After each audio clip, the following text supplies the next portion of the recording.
Farid Cajat, analista internacional para la CNN y catedrático de la Universidad Católica del Perú. Está en La Ventana Indiscreta. Gracias por venir, Farid, esta noche a La Ventana. Tú dices en tu editorial de hoy en El Comercio que en realidad los historiadores van a encontrar más controversias alrededor de la figura de Pinochet que la propia ciudadanía, que esa herida está ya cerrando. Sí, yo creo Después de lo que hemos visto a lo largo de estas últimas horas, ¿está cerrando esa herida? Pero habría que tener en cuenta que estamos hablando en el mejor de los casos, o en el peor, dependiendo de cómo se le quiera ver, de no más de 5.000 personas en contra y un grupo de 1 millar a favor de Pinochet, en una sociedad de, no sé cuántos estén en Chile ahora, pero 16 a 18 millones de habitantes o más, ¿no?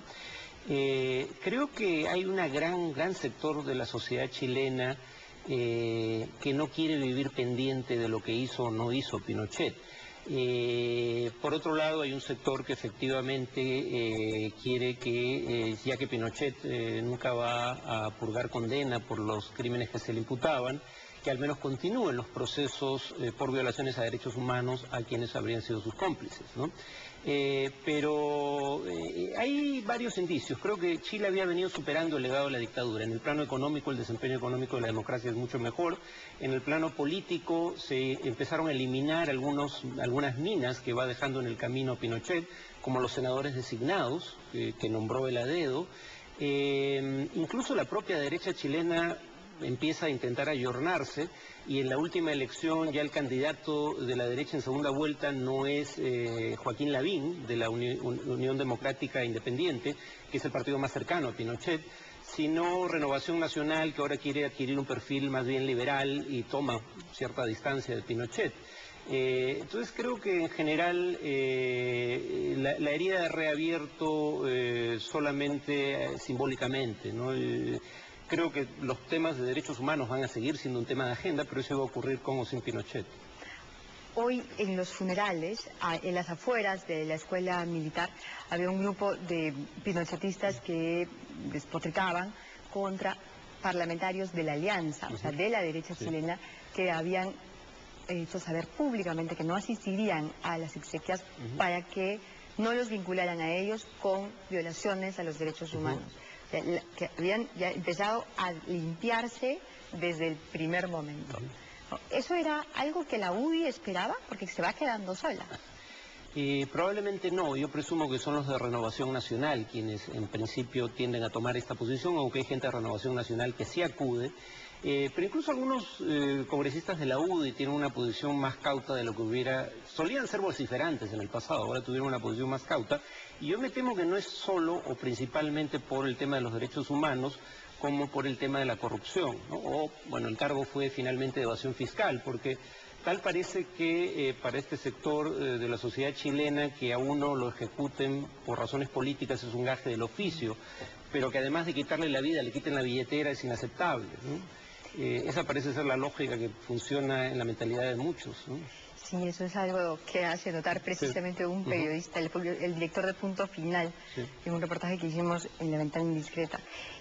Farid, la historia cuenta con precisión que el 9 de septiembre de 1973, Allende le dice a Pinochet, le consulta a Pinochet, en quien confiaba muchísimo, si convocara un plebiscito y renunciar podía ser la solución a la crisis interna que vivía Chile en ese momento.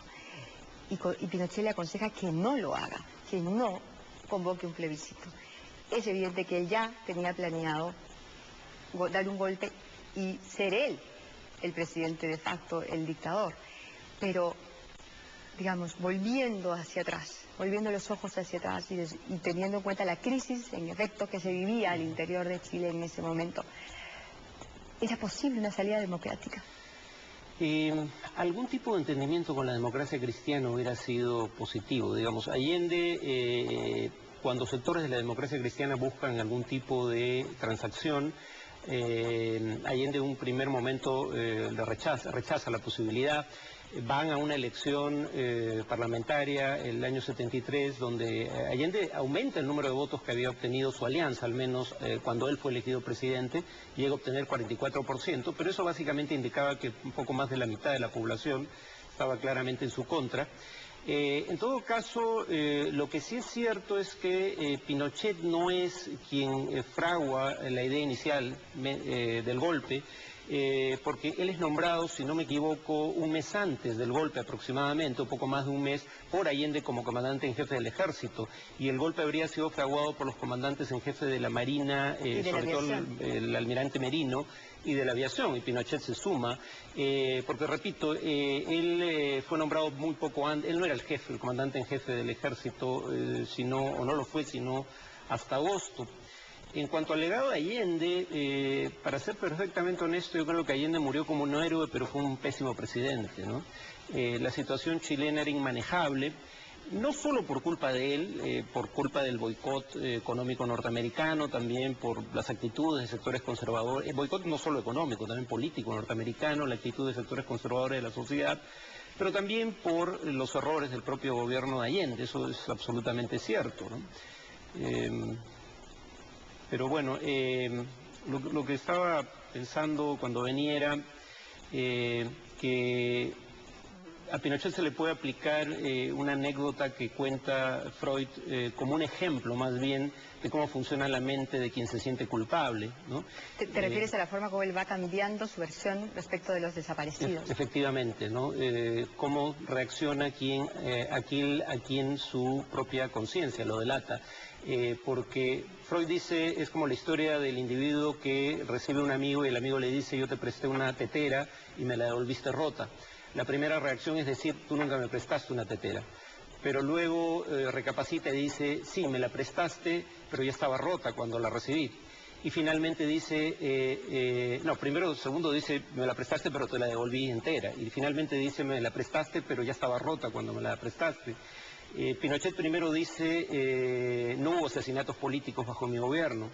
Luego dice, si hubo asesinatos políticos, yo no me enteré. Y finalmente dice, hubo asesinatos políticos, yo sabía de ello, pero ocurrieron en un contexto de guerra civil. En el ejemplo de la tetera, lo que el tipo está tratando de ocultar es el hecho de que le prestaron la tetera en buen estado y la devolvió rota. En el caso de Pinochet, lo que básicamente parece estar tratando de ocultar es el hecho de que finalmente la gran mayoría de los muertos y desaparecidos son gente que muere o desaparece,